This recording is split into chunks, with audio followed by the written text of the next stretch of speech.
Warning, this show may contain some crude humor and mild swearing. Listener discretion is advised. The show was produced by Geek Happy Network, creators of the very best in audible oracle entertainment. In other words, podcasts. If you enjoy listening to Smörgåsbord, remember to subscribe to the show in Spotify or on your favorite podcast app. Remember to leave a review. We'd love to hear your thoughts.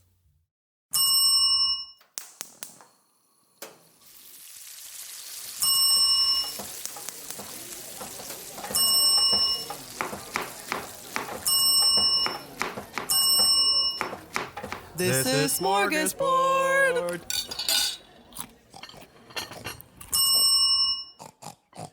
Welcome to Smörgåsbord, a show where we explore the rituals, myths, and all things strange about the world of food. I'm Mick, and here is my co-host, Angel. And today we'll be talking about chicken. I love chicken. Chicken in Japan. Yeah. Yay. We'll be talking about the strange obsession of some people in Japan with eating chicken during Christmas. I mean, that sounds like just a regular Tuesday over here. I know, for us, yeah, as big chicken fans. Fried chicken. It has to be fried. Yes. The chicken's fried for our sins today. And then killed later. Yep. Specifically, KFC chicken, though, in Japan. Yeah, okay, I'm not so into that. Yeah, apparently in Japan, KFC's a big deal in Christmas time. Like, I'm big in Japan. Yeah. Says Colonel Sanders. Yeah. I mean, there is an anime version of him now. That's true. Actually, no, I haven't seen that one yet. Oh. I streamed it. I played it. It was only like an Oh, hour-long game. wow. Oh, it's an anime game? It was an anime dating sim. You like go to cooking school with Colonel Sanders, but he's like the sexy version. Okay. So he's like, he's lean. Right. He's kind of like a silver fox daddy. Wow. And you're trying to be like, oh, Colonel Sanders, I want to your make chicken just like, show me your drumstick. But you play through the entire thing. I don't know. There's spoilers. Does his drumstick have skin or no skin? I mean, you never get to see it. Oh. That's the twist. Wow. That's kind of disappointing. It's pretty PG. Oh, I see. Yeah, you fight like this mashed potato monster. I don't know. Oh, wow. It's Okay. weird. Wow. Yeah. Fair enough. Mm-hmm. So apparently it is true that there's a chicken fascination in Japan. Yes. Was it set in Christmas time? No, this was like 2 months ago. Oh. But it was just, it's one big ad for KFC. Jesus. Okay. Just anime-ized. Wow. Well, apparently KFC is really big in Japan, especially during Christmas. It's so popular during Christmas that it actually accounts for a third of the sales in Japan for KFC. So today we'll cover the significance of Christmas in Japan and the origins of this kind of strange story. I mean, if you're home alone on Christmas and you're trying to DoorDash and everything is closed, Yeah, I the guess only so. thing that's open is KFC. It's KFC. Wait, okay. That sounds like my Christmas plans. Well, Christmas is celebrated quite differently in Japan compared to North America. This is mainly because Japan is not a Christian country at all. Well, Christmas is a Christian holiday, at least in its origins. So only 1% of Japanese people are actually Christian, and it's not even really considered a holiday in Japan. At least Christmas is not considered a holiday in Japan. I wonder if they get a day off. No, I don't think they do. Oh. It's like a full-on, it's just You a play day. dress up and you decorate things and you Yeah. give presents. Yeah, exactly. But then you go to work and your soul dies. Yeah. Okay. Pretty much. Christmas has only really been a tradition in Japan for over the past few decades. This led to some American customs now being practiced in Japan too, such as exchanging presents or Christmas cards. So this thing's more of a recent thing that's happened in Japan more than like something that's been happening forever. In Japan, they also don't celebrate Christmas for religious reasons. It's quite a secular celebration. It's known more for being a happy or romantic time than a time to spend with family or spend with Jesus? I was going to say presents. Or presents. Interestingly enough, Yay, capitalism. yeah. It's Amazon actually boxes. probably more comparable to Valentine's Day for us here than it is to Christmas. But with a different color scheme. Yeah, different color scheme and colder. Or maybe not. I don't know. Is it colder in February? It's pretty cold in February. Yeah, it's pretty cold in February. Maybe not then. The reason behind all of this is because Japan seems to have, as a country, a tendency to borrow ideas and traditions from other countries and kind of just evolve it into their own style. You could think about many things you hear in Japan that are pretty cool, but then you're like, hold a minute, isn't that like just something that we do here in America or something? Or insert country here. Yeah, exactly. You could kind of really pay attention to this more when you look at the Japanese language, when they have many English words that they adapt into the Japanese language. I think is it the kanji? It's not right? kanji. No. It's hiragana, katakana. It's one of those. One. I think it's katakana. Yeah. It's a writing system specifically used for foreign imported words. Exactly. Which is kind of cool because then you really realize how much of Japan is so them, but also kind of they like us. put their own spin on things. Exactly. Which I think it's pretty cool. That is pretty cool. Better than colonizing. Borrowing ideas, much better than colonialism. Much better than stealing. Yes. Or destroying other anyway. We had a point at some point. Yeah. Colonialism is bad. Yeah. But while Christmas may not be a holiday in Japan, it is still something that has a bunch of different customs and traditions that are, like we mentioned, unique to Japan. One of it, for example, is a Christmas cake. As we're a food podcast. Yum. The Christmas cake is a sponge cake-like thing with strawberries and whipped cream in it. As a strange sidebar, if you go to your phone and open up the shortcake or cake slice emoji, this is pretty much what the Christmas Japanese shortcake looks like. Okay, now does this apply to all, like, phone OSs? I think so. Okay, because I looked mine up. It's definitely like a strawberry cake. And you're Android phone. I am on Android, yes. And I use iOS, and it definitely looks like a strawberry cake as well. Unity. Yes.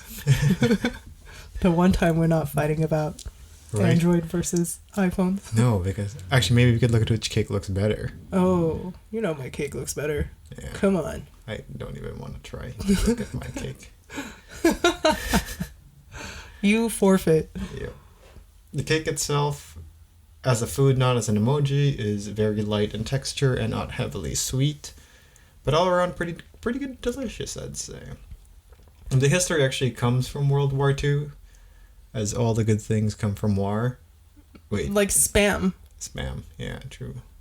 There's that Korean hot pot cake thing, not cake, but cake? Hot pot. The spicy hot pot. Oh, they thing put Spam in it. Spam and cheese. Yeah. That was from war as well. The history behind this cake is that when Japan was destroyed after the war, America tried to help repair what they did because they did feels some damage. Bad, man. Yeah, I feel like America did quite a bit of damage in Japan.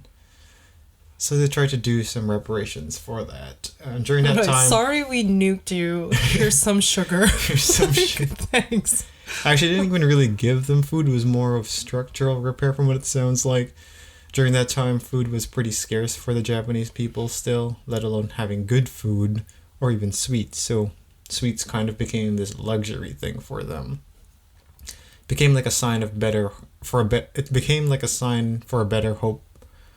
For a better... Future? For a better future? A concept that Nick and I have completely abandoned. So yeah, sweets became a way to signify hope for a better future. According to anthropologist Hideo Konagaya, he said that sweet chocolates, above all, given by American soldiers, epitomized the utmost wealth Japanese children saw in American lives. This combination of cross-cultural mixing of American tradition and growing hope for a better future of Japan made sweets kind of synonymous with success and celebration. Eventually, Christmas cake was created to become some sort of the symbol of Japan's return to success. I don't think it's like a direct symbolism, but kind of... It became one. Being able to celebrate Christmas, plus having this sense of a better future for Japan kind of happening, not hand in hand, but sort of during the same time. Slightly symbiotic. Yeah. Mm-hmm. It also helped that the cake had red and white colors, which was similar to Japan's flag. I was going to say Canada. Suddenly Canadians. Not Canada nor Christmas. Japan's flag. All right. Yeah. Flag of the rising sun. Exactly. Aside from the cake, there are also other customs about Japan and Christmas. Aside from Santa, they also believe in a god-like creature or being called Hoteyosho. Hoteyosho. Who is a Japanese god of good fortune, which comes more from a Buddhist belief, not directly really related to Christmas, but this being is known for also bringing gifts to people. Woohoo! Similar to Santa-san. Another custom comes from the Disney gods. In Tokyo, Disneyland hosts a big Christmas parade featuring everything you expect from a Disney Christmas, like candy and Santa and a whole load of consumerism. My favorite thing. Yep. Yeah, I guess it's like a parade of different... All the Disney characters, but in Santa hats. In Santa hats. And probably more Japanese looking. Yes. Maybe. I don't know. It depends on if I've seen photos, though. Yeah, they're more Japanese looking than... Well, it's probably because the people... They source local talent. Yeah. Sure. I think. I don't know. I've never been to Tokyo Disney. Yeah, I don't know either. It just sounds very expensive. Yeah. Like more expensive than North American Disney? I don't know. Probably. It's probably cooler, too. Yes, I've seen pictures of their snacks. Yeah. And they're superior. Something about Japanese pastries, man. They're just more delicate. Yeah. And cute. You probably have the best Christmas cake in there. Disneyland? Yeah. Should we go? We should go. We should go. Come support us in Patreon and help fund our work trip. Yes, for science. For science. Yep. For journalism. Oh, yeah. I will be taking pictures, I guess. Yeah. If I remember to. And we'll try everything you ask us to try. Including natto. Yeah. Oh, no. Oh, yeah. Pass on the natto. I love natto. Slimy. Going back to Christmas, one other thing about Christmas in Japan are Christmas lights. As we talked about, or as I mentioned earlier, Christmas is more of this romantic day for people, or not holiday, but romantic time for people. So there's a lot of big light displays around Japan usually, where people can walk around and kind of just propose to their girlfriends. Sure. It's a very grammable moment, I think. Oh, yeah. And one last thing to note before we go into KFC about Christmas in Japan is opening gifts. Apparently in Japan, you don't rip your gifts open. It's kind of considered rude. They more enjoy the slow process of gently opening your presents, which are usually more beautifully decorated than they are here anyway. Oh, yeah. They're all about the wrapping. Really? I could appreciate that. I mean, it's a work of art. Yeah. Mm-hmm. Heck, even when gifts given to me are terribly wrapped, I still... You prefer that over I just like opening it slowly. It's fun. I rip things open with a fury. But I also haven't gotten a wrapped present in like years. Okay. People just throw it here. Here's a Merry Christmas. Here's a bag. Just throw it at me. Ooh, what did you get me? What's in the bag? It's the bag. Just a bag. Yeah. But like we mentioned, we're not here to talk about any other traditions in Japan. We're here to talk about chicken. Chicken.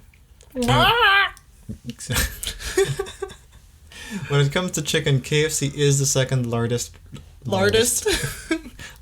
and largest restaurant chain in the world next to McDonald's. And Japan is actually the third largest market for KFC after China and the United States. Wow. And considering Japan's landmass in size, it's tiny. That's impressive. You can see how big KFC is in Japan in that matter.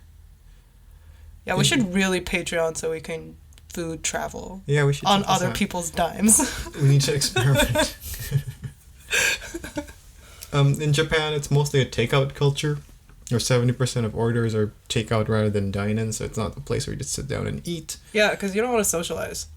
No, probably not. With food being used for parties or side dishes sometimes.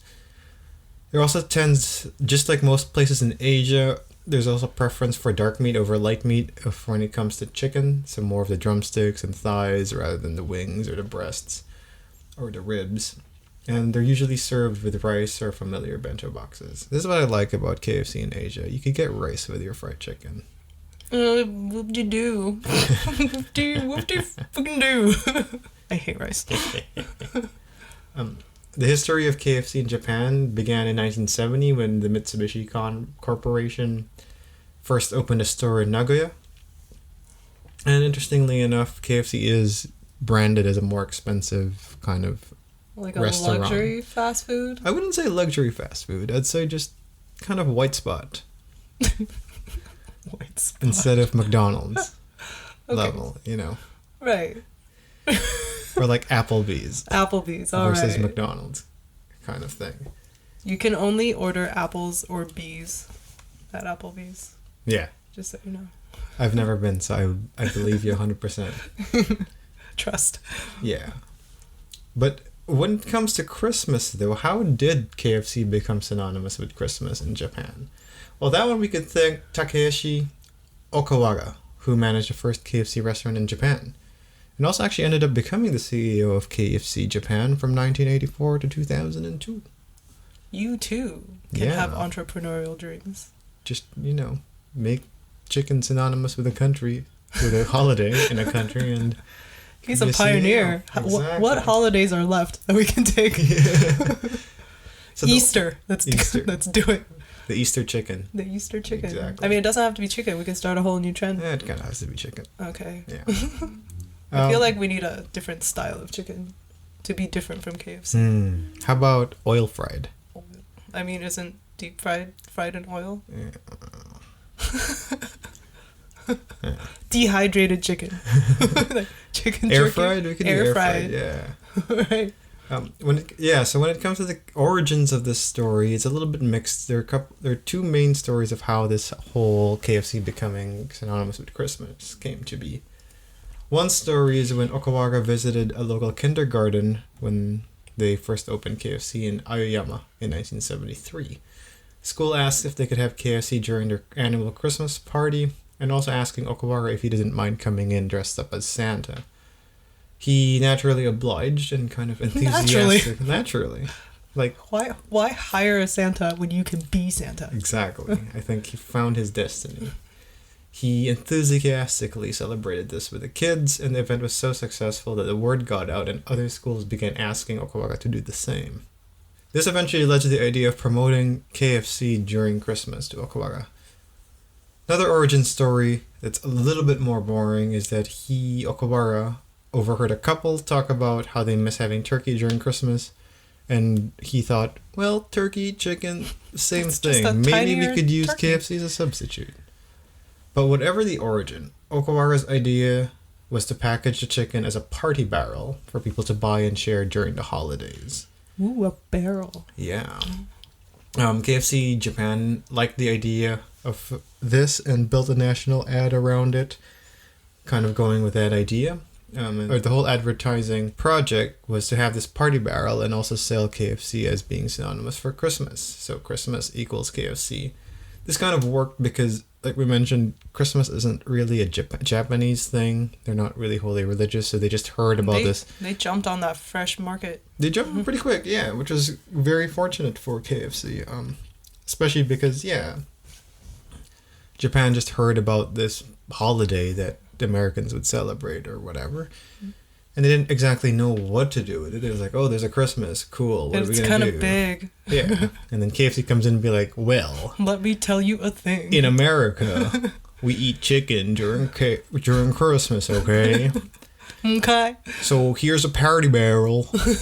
And y'all can enjoy. Don't forget to shoot it your first. Your chicken during Christmas. You're welcome, Japan. So that's kind of exactly how the ad went. Word for word. Yep. And it actually worked. Today, it's so successful that about 3.5 million Japanese people tend to celebrate Christmas with KFC as a part of their meal. Dang.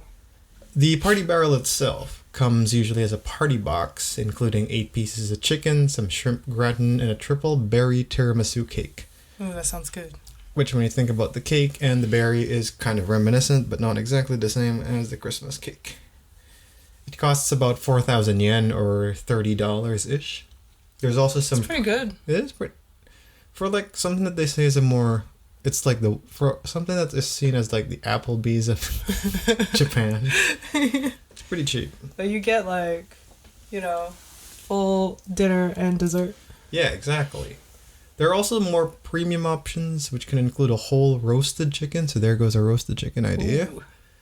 Or even Christmas wine, and can cost as much as 6,000 yen, or whatever, $45, $50. Yeah. Math. Because of the popularity of this during the holidays, most people do choose to book their orders in advance, so you could order your chicken orders in advance, or risk having to wait as much as 2 hours to get your order in. Yikes. So, I once waited 90 minutes for raclette. Why? I really wanted raclette. And 2 hours? Yeah, I don't know. Was it worth it? It was pretty good. Okay, It was the first time I ever had raclette. So. In Japan? No, it was in LA. Oh. They were running out of cheese by the time we Wow. got to the back of the line. Couldn't you just have gone to a grocery and heat up cheese? No, but they have the specific cheese heater Oh. that you're supposed to use. I think I have one at home. You have a raclette maker? I think I do. We could have a raclette party. Oh my god. Screw KFC. Yep. Sorry, Wait, Japan. KFC has a raclette No. in LA? No. We definitely veered off track. Yep. I don't remember how we got onto raclette. You brought it up. I don't know. Maybe I'm just craving cheese right now. Well, Back to chicken. Back to chicken. Another note that probably helped with the success of KFC becoming synonymous with Christmas is the fact that Colonel Sanders kind of can pass as Santa. Yeah, Southern Daddy Santa. Yeah, chubby dude. He has hairy a snappy Texas tie or whatever. Yeah. Whatever that tie is called. Yeah. I don't know. The tie. But usually during Christmas he doesn't have the tie. He's usually just dressed up as Santa. Oh. In 2012, Cosplay. this thing became so popular that they even allowed you to order KFC in flight from certain flights from Tokyo during the holidays. What? So imagine That's flying fancy. from Tokyo to Wherever. and getting KFC instead of your usual delicious airport food. Amazing. Yeah. Imagine first class. You're like, oh, I I can't want wait a to have my party steak. barrel. A party barrel? Where's my steak? No, you only get chicken. Yeah. It's the law. It's the law. To some, KFC, similar to the Christmas cake, became also a symbol of moving to a better future. In one ad called the Kentucky Christmas Song, performed by Maria Takeuchi, depicts the excitement of Christmas, also somewhat having this grim chorus where it says, or translates as, Christmas is approaching this year again as if to erase away the sad things that happened. Let's take off our pajamas now and go outside, running through the tree-lined streets that are turning slowly white. So it's kind of this sad... It's melancholic. But also hopeful. Yeah, melancholic is a good word for it.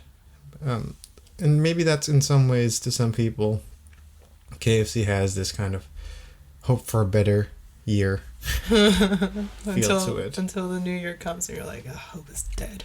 Yeah. So that's kind of it about what Christmas is in Japan with KFC.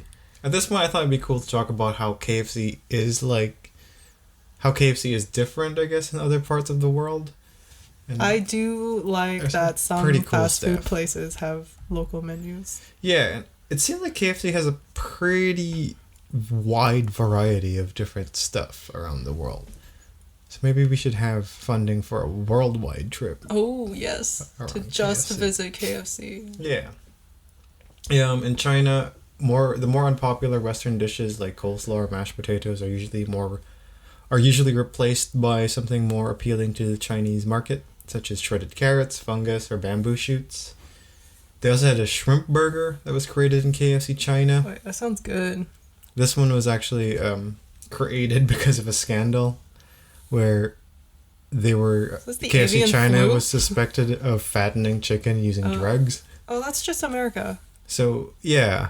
But apparently the Chinese didn't really... They didn't like that? Appreciate that. Okay. So KFC China leveraged the crisis that they created. Steroid chickens. Yeah. I would enjoy that. It sounds pretty good, actually. Have you ever had, like, deep fried shrimp toast? No, I have not. At dim sum? No. They don't have it at all dim sum places. But no. The one time that I had it, I don't even remember where it was. It was so good. Oh. And you know me, I don't eat toast. But I ate it. That sounds like something that you would create for American dim sum eaters. Yeah. I mean, it's definitely in North America. Oh. So, okay. But I don't remember which place it was. Oh, look into that. Mm-hmm. Mm. In India, they have more vegetarian-like food options. So, like the vegetarian zinger, the paneer zinger. They have a thing called a potato crisper burger or hot veg snacker.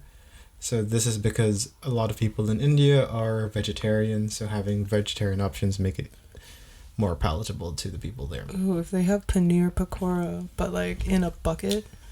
Ooh. Oh, bucket of fried cheese. You could start that as a Christmas thing in India. Please. Strangely enough, in Russia, they have teriyaki rice bowls. And also a bunch of different things, such as draft beer and oatmeal on their breakfast menu. I thought you just said giraffe beer. Draft beer. Freshly milked from a giraffe. Yep. How high?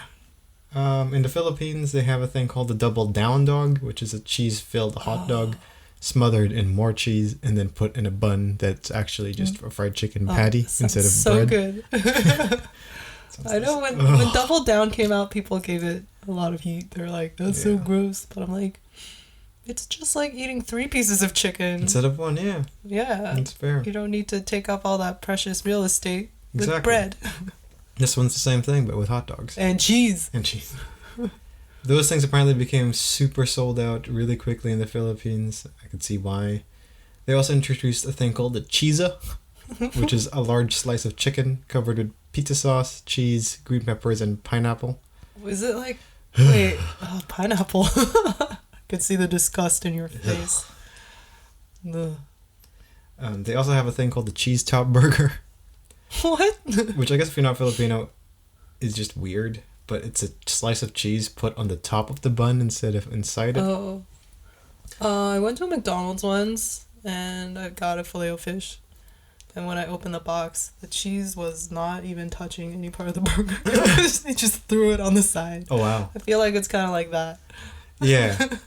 I think that one was more of laziness. Right. With the cheese top, it's, I think, a part of the history behind this might be because of the emsaymada, which is a Philippine pastry, which is bread with cheese on top. Yum, yum, yum. So good. In South Korea... speaking of Double Down, is where I think the Double Down came from. When it comes to Double Down, South Korea also kind of just nails it in the coffin. Ooh, love it. They're just good at it. You mean in the arteries, right? In the artery, yeah. They nailed it in the artery.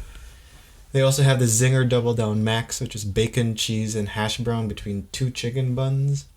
Or they also have the Zinger Double Down King, which is bacon, barbecue sauce, white pepper sauce, a beef patty, and 2 chicken fillets. They also have different sides like the matzo balls and the fried ice cream. So they really have... Fried ice cream. Yeah, fried ice cream. Yum. And more recently, they've introduced chiamek, which is essentially just eating fried chicken with beer. It's a popular thing in Korea. That sounds like a thing. We do go to Ole Chicken. Yeah. You haven't come with us yet. No. But it's just chicken and beer. Oh, yeah. And chicken and soju. Yeah. And beer. I've had most of my Korean friends, they call it chiamek or chimek or whatever, but that's really just it. It's just eat chicken and beer. And I like that there's drunk and fat. I like that there's one word for it. Yeah. Condensed it into one word. There's also a bunch of weird ones around, not weird ones, different other stuff around the world, such as in Brazil, they have the corn and Philly chicken sandwich, which is a strange partnership between Philadelphia cream cheese and Brazil. Oh, and in Hong Kong, they have the okonomiyaki chicken. I want that. The last bit that I found was in Australia. There's a thing called the parmy, which sounds so like Australian. the most Australian thing. It's just Parmigiana sauce and an oatmeal bun combined with cheese, mayo, lettuce, and 2 schnitzel fillets. Schnitzel fillets. Sounds good. Wait, oatmeal bun? Is it just like compressed oatmeal? I guess so. Huh. Interesting. Yeah. This thing is so ridiculous that it has 50% more calories than a double down burger. They blame the oatmeal. This is called the highway to the south. 6 feet in the south. I bet you the Parmy ads go like, "Oh, I want to look like a Texan in Australia? Try the Parmy today." You look like Thor in the last movie. Exactly. Want to look like Thor in the Avengers? Try the Parmy today. I feel like you'd instantly turn into a neckbeard. Yeah. Cool. Probably. We should definitely try it. After ordering, actually, what I heard is they had this promo where when you buy a Parmy, you get a truck and a shotgun and a hat. a cowboy hat, right? Or a cowboy hat. A MAGA hat. Yeah, a MAGA cowboy hat. You get a MAGA cowboy hat, a truck, and a shotgun for every purchase of the Parmy. And 1 gallon of fossil fuels for free. Yeah. And if you buy 10 or more, you get 10 children with it. And maybe, I don't know, a Bible or something. That's a bonus. Yeah. And like we do in Smörgåsbord, we always want to ask the question of whether or not these things are good. I can't speak to a lot of the stuff here, but I could tell you that... That's why we should make a Patreon so we can go and try it. Yes. I could talk to you about the Philippine stuff, though, and they were pretty good. I like KFC in the Philippines. Yeah. The Canadian KFC is disgusting. I cannot stand Canadian KFC. I've told this story before. The last time I ate at KFC was over a decade ago because I ordered popcorn chicken. When I bit into it, it was pink on the inside. That's really hard to popcorn salmonella. Popcorn chicken, yeah. Yeah, I was really confused because the batter was nice and crispy and done. It was, and then the inside was just not. They probably cooked it too quickly, or it was too frozen or something. I guess. I used to work at KFC for 3 years, and... Is that where your soul died? Yeah. Or was that before? I think before, probably. I was dead, and then they KFC stomped it into the ground. Yeah.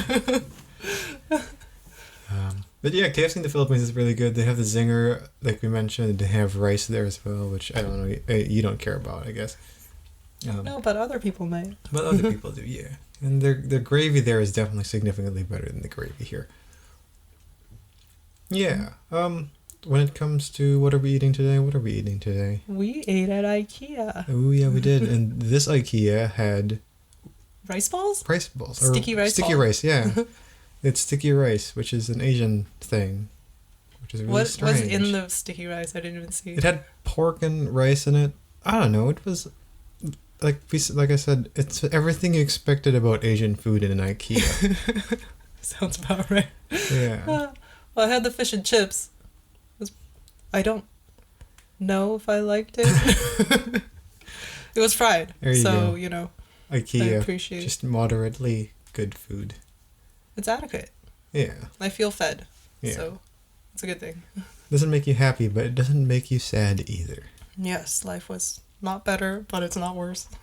But yeah, so that's our episode today.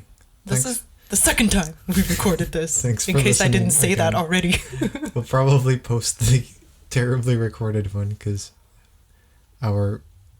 we forgot how to talk today. Our sound mixer sucks, and now we can't talk. So yeah, there you go. See ya.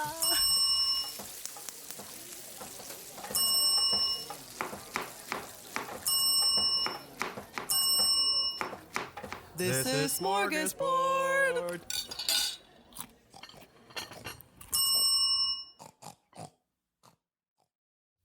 Have a food-related ritual, myth, or something strange you want us to explore? Send us a message through Facebook at Geek Happy Network. We'd love to hear from our fellow foodie listeners. And while you're there, remember to subscribe or follow us too. This show was created by Angel Lynn and Mik Narciso, hosted by Angel Lynn and Mik Narciso, editing by Mik, and logo by Angel. Come give us a listen at geekhappynetwork.com or look for us on your favorite podcast app. Oh, and be sure to follow us on Facebook or Instagram at Geek Happy Network.